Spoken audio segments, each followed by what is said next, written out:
This is Lori from Siegel Solutions, and I'd like to show you how to get your QuickBooks Online file ready for 1099. So making sure that everything is mapped properly and making sure that your vendor information is all there for the 1099s.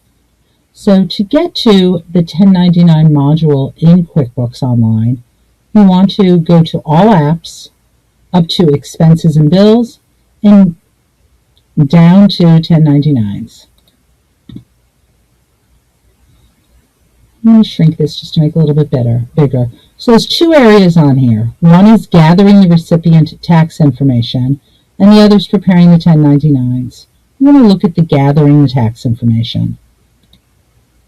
So I'm going to click on that, and it's going to prepare a list. So it is telling me right now that this is the only recipient I'm going to need to send a 1099 to, because I have tracking on it, and it thinks it's mapped there to the proper spot.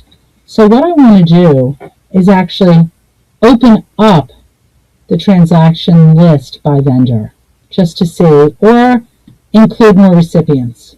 So those are the two reports that you want to look at. If I open up the transaction list by vendor, you're able to say, oh, this is a vendor that is not a corporation, is a sole proprietor or LLC, that we need to send a 1099 to, and we just want to make sure that we have their information.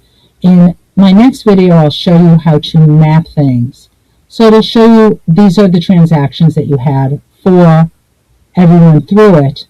And as I'm going down, I know, okay, I don't need to do it for insurance, different ones, but I do need to do for any non-employee compensation and rent. So I'm going to go back to my 1099 module and click on Include More Recipients. This is where you would look to see why they aren't included. And what's great is the AI in QuickBooks now will tell you why not.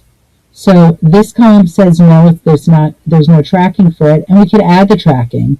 But before we do that, we want to look at the why not. So it'll say payments for this contractor or vendor don't meet the IRS criteria. Generally, you don't need to send it. So I'm going to go down here, rental equipment, as long as they weren't providing a service and just giving you a product, we don't need to include it. So none of these look like I need to include on this page. I'm going to go to the next one and say, oh, computer service by DJ. I gave him a service. He's a sole proprietor. I know DJ very well. And you first check on why not. Payments for this contractor or vendor don't meet the IRS criteria, and it's most likely a mapping. Oh, because they were paid less than $600 for the year. And it could be that. But I still want to add it because next year I might pay them more. So I'm going to click on Add. And then we'll add them to the list. And I'm going to keep going down. And then the other one I see here is My Properties, which I believe is for rent. So I want to add that, and then we'll map it later. And I'm going to keep going. And I do need to give one to Larry. So this is where I'm just adding them in, not necessarily doing anything else but adding them in. And the rest look good.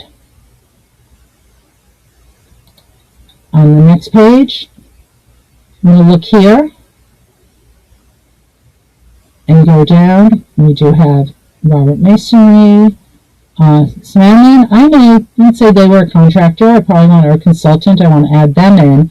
Even though it says associates, I want to add it in to make sure I get a W-9 from them to make sure that they are or are not eligible. I can always turn it off. And I'm going to hit done. Oh, Willis Orchards. They did some consulting work for me. It is saying that we won't do it because they're a large corporation. We don't know that yet. They could be an LLC. So I'm going to add that. And I'm going to hit done. And it is now showing me who is eligible. And now it's showing me we have the information, who we need it from. So now you're able to have your list of who you need the information from. So we know we have to go back to these vendors and send them a W-9 or request a W-9 for them to go back to this list later or into the vendor center or contractor center to then edit it and put in their information. We'd say they're an individual, put in all their information. We have, put in their social security number.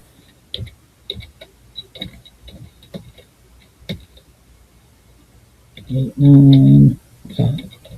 Because we said they're an individual, we'll put it in that way. And I can put in the name.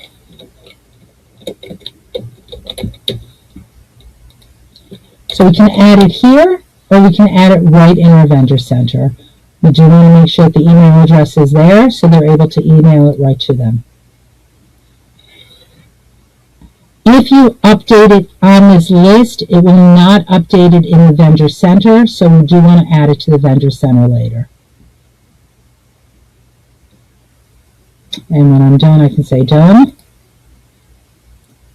And that's it. I will do another video on preparing for 1099s, but I hope this helped learning how to prepare your file for 1099s for the vendors.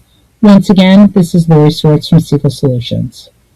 As a QuickBooks Solutions provider, Siegel Solutions can offer you QuickBooks Online with 30% discount for the first 12 months. To receive this great offer, just scan the QR code on screen or visit the website below the QR code. Once again, it's an exclusive offer from Siegel Solutions for 30% off of your new subscription of QuickBooks Online for the first 12 months. To learn more about Siegel Solutions and our QuickBooks consulting services, which include cleanups, new file setups, third-party integrations, and we also offer ongoing bookkeeping services, visit our website at www.siegelsolutions.com. You can also email us at info@siegelsolutions.com. And don't forget to follow us on YouTube for more of our tips and tricks videos.